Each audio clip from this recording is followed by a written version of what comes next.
Hey y'all, hey. So listen up. I was thinking about a couple of things and I thought that I would come on quickly and just have a chat with you guys. And I was just driving. I dropped my son off this morning and headed to the store.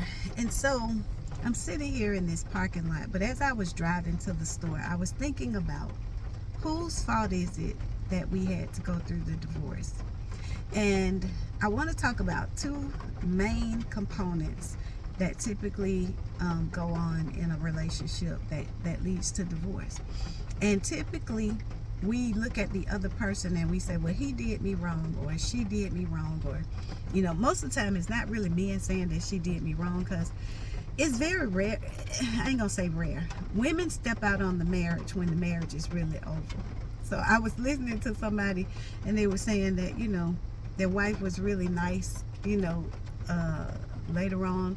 Yeah, she was nice, but in my head, what I'm thinking is she had done closed that relationship. So she might have been nice in the end. She was being kind because she had that moved on. She had closed that door. She had positioned herself that she could then tolerate and deal with that person in the relationship. Most of the time, it's going to be the woman that's going to be saying that he cheated. Most of the time it's going to either be financial, and then other times it'll be all that other stuff. But for a man, typically it's going to be that he's going to say she just used him for his money. And I did a video on men stop leading with your wallet, because it's different when you marry, when you like in your teens and your 20s, and you find out later on that woman is not a good fit for you. But for those that are on my channel, and those of us that are 40, 50, 60 years old, we are making sound decisions about what type of person that we are connecting ourselves with. And one of the things that I thought about is, I could not, when I went through my training and my counseling and all of those things, I really had to dig deep on whether or not it was my husband's fault about some of the things that I allowed in my marriage, or whether it was my fault. When I decided that I would forgive him the first time that he cheated, that was me making that decision. I really felt like, okay, he said that he was sorry, he's not going to do it, we can move on. But what I also had to realize is that he had an old relationship. That wasn't a new relationship. So he was not going to discontinue that relationship no matter how many times that I forgave him. And in the end, I had to look at, he didn't do anything to me. It's what I allowed him to do to me. I allowed for him to treat me that way. And I allowed for him to continue to do the things that he did by me saying that I was forgiving him. So any resentment, any frustration, any anger that I had, I really had to look at myself and say, what did I allow? So now I don't allow those things. It don't mean that I'm mad, I'm bitter. I'm going to give my partner, my mate, my husband, everything that he deserves. I'm going to give him all the things that I gave even in that relationship, because that's not his problem. He didn't create that. He did not do that to me. And in many relationships, we try to hold the new person responsible for what old people have done. That means that your emotional intelligence has not grown to where it needs to be.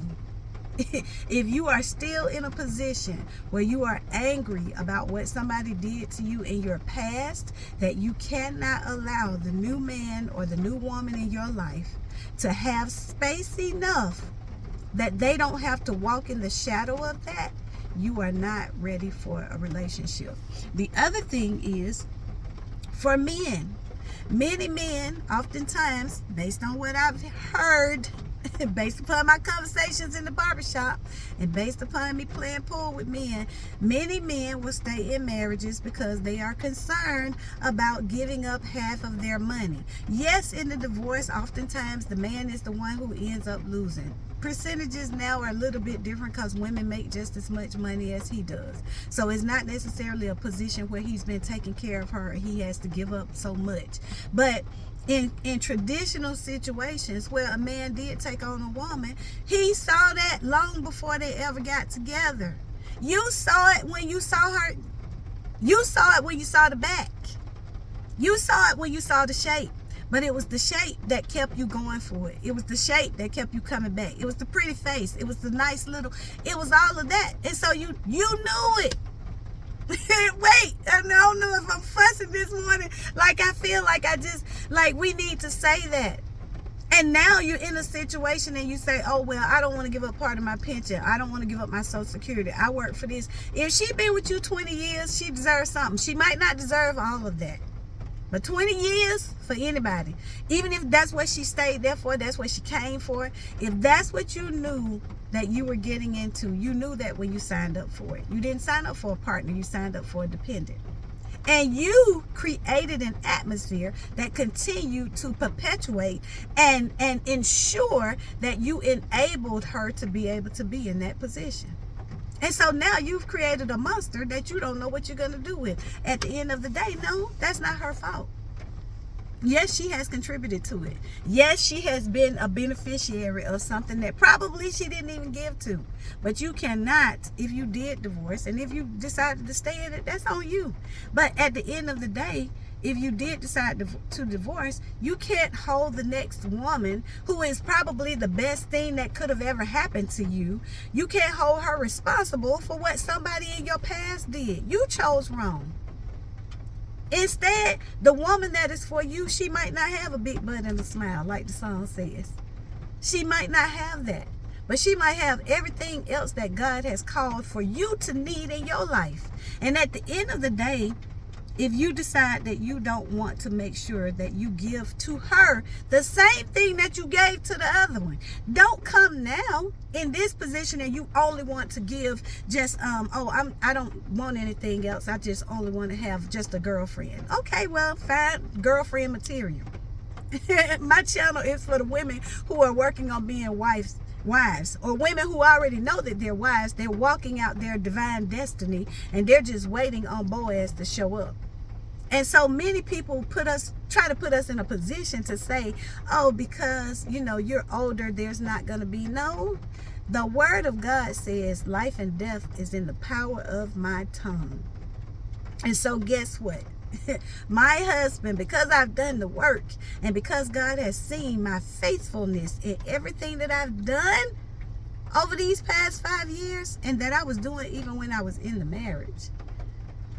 No, I don't believe that there's a lack of men, and I don't need for God to do it with multiple men, which I believe that he is. I believe there's going to be multiple suitors for me. And I believe that in the end, I'm going to have the opportunity to see which pathway that I would like to take.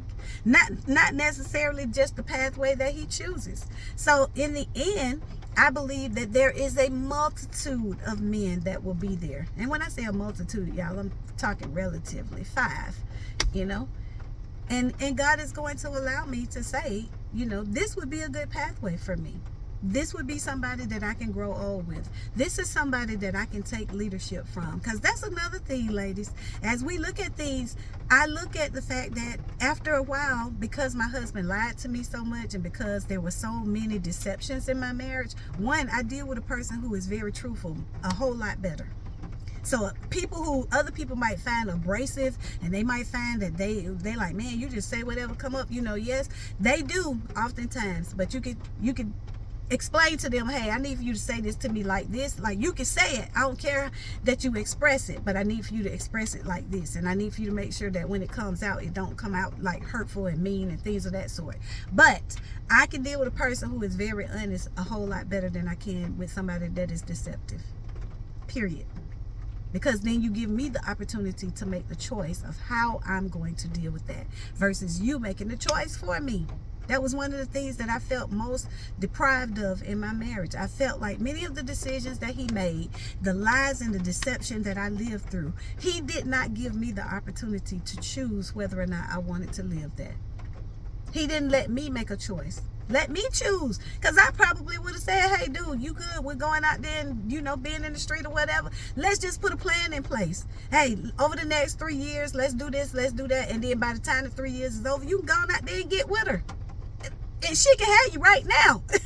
What most people don't understand is I would have packed him up and sent him right on. Girl, let me go ahead and send him over there. Can we just split this mortgage for a minute? Can we work out a plan? So And I'm being, facetious, y'all. Like, I'm joking, but I'm serious too. Because when I was writing just now and thinking, there are so many people. There is a meme that's out there where it's like a pencil and a screw together, and then on the other side it's a pencil sharpener and a nut, like the bolt nut, and it's showing them walking down the street, and they looking at each other, and the pencil and the pencil sharpener are like throwing eyes at each other. And the thing is, we got so many people out here mismatched. We got so many people that are not married to the right person, and so they think that marriage is awful when it's not. At this age and stage, there are people who are able to locate one another and be able to be in healthy relationships. And I'm going to tell you what I've seen. The relationships that I've seen where people have come together in their 40s and their 50s, God is giving them back everything that they lost in that first marriage. So if he lost a house, I done seen it where God done gave him back a woman that helped him get another house, a bigger house. And I don't want bigger at this stage of my life. I'm good. I actually want smaller, and I want a ranch on a basement. Like, I'm tired of walking up and down these steps. So let me put that out there in case my husband watches. He can, no, baby, I want a ranch. Yes. So, well, I'm gonna call him Bay. It won't be baby. Well, sometimes maybe. But I just wanted to say to you guys, like, my time is going to run out anyway, and I didn't want this video to be long. I wanted it to be impactful. So don't hold against your new person what the old person did. If you're not healed from that, or if you're not at least willing to say, baby, I think I have these feelings for you. I think that I want to move forward with you, but I am scared. And you need to be able to say that so y'all can work through that process. Anyway, I need you to click like. I need you to share this with a friend. And I need for you to go out there and subscribe. I need 25 more subscribers so I can get myself this gift. Bye.